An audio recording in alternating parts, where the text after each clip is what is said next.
Flores Tovar, soy estudiante de Derecho de sexto semestre y el día de hoy vamos a hablar un poco acerca de lo que es el derecho internacional público.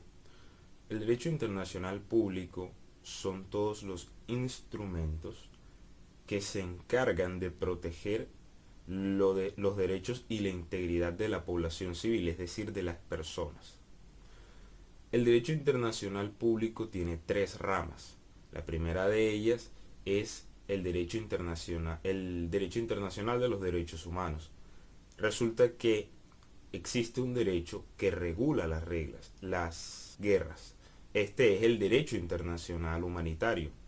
El derecho internacional humanitario determina cómo se llevarán a cabo los conflictos bélicos y el armamento que está permitido en un conflicto bélico. Asimismo, determina el respeto hacia la población civil y hacia las instituciones que se encargan de salvaguardar la vida durante un conflicto bélico entre dos entes, ya sea dos estados o entre el estado y un organismo civil, ya sea una guerrilla, un grupo beligerante.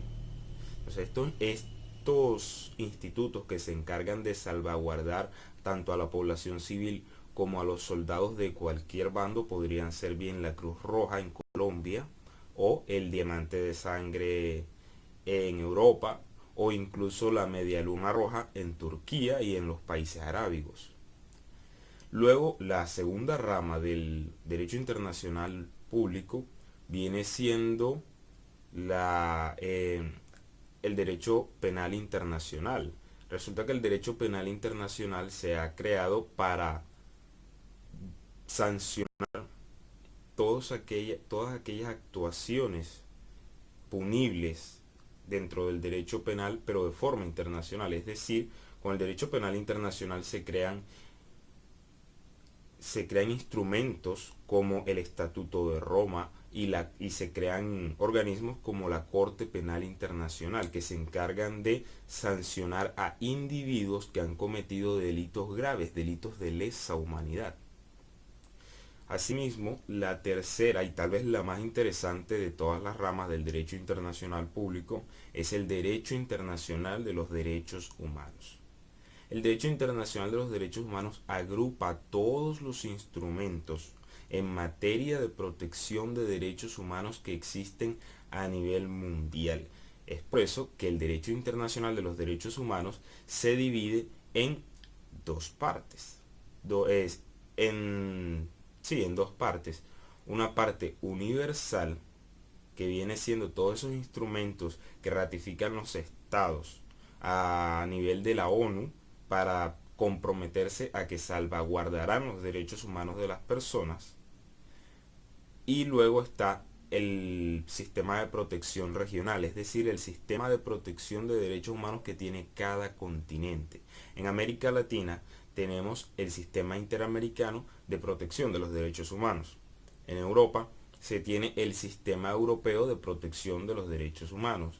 Y en África se tiene pues el sistema africano de protección de los derechos humanos y de los pueblos.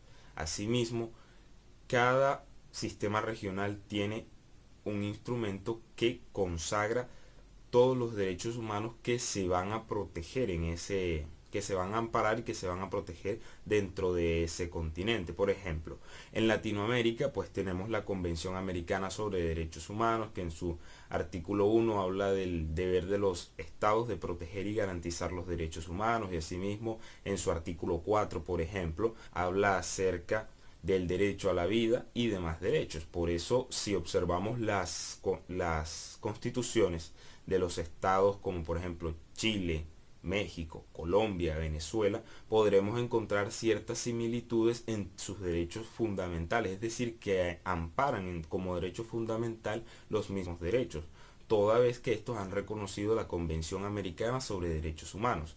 Asimismo, en Europa se tiene pues el Convenio Europeo sobre Derechos Humanos y en África la Carta Africana sobre la protección de derechos humanos y de los derechos de los pueblos. Pero estas convenciones, estos instrumentos de protección de derechos humanos vienen acompañados también de un órgano que se encarga de legislar a partir de su jurisprudencia la forma como los estados se comprometen a proteger los derechos humanos. Por ejemplo, en Latinoamérica tenemos la Corte Interamericana de Derechos Humanos y tenemos la Comisión Interamericana de Derechos Humanos, que se encargan respectivamente de salvaguardar y sancionar a los estados por violaciones a derechos humanos y de proteger, promover y salvaguardar los derechos humanos en América, es decir, toda América, desde Estados Unidos hasta la Patagonia. Asimismo, en Europa pues se tiene la Corte Europea de Protección de Derechos Humanos, y pues en África solo se está desarrollando apenas los derechos humanos, así que todavía no se tiene como tal un órgano jurisdiccional, es decir, con la fuerza vinculante de sancionar a un estado para poder estar al nivel de Latinoamérica o de Europa. Esto ha sido todo por hoy.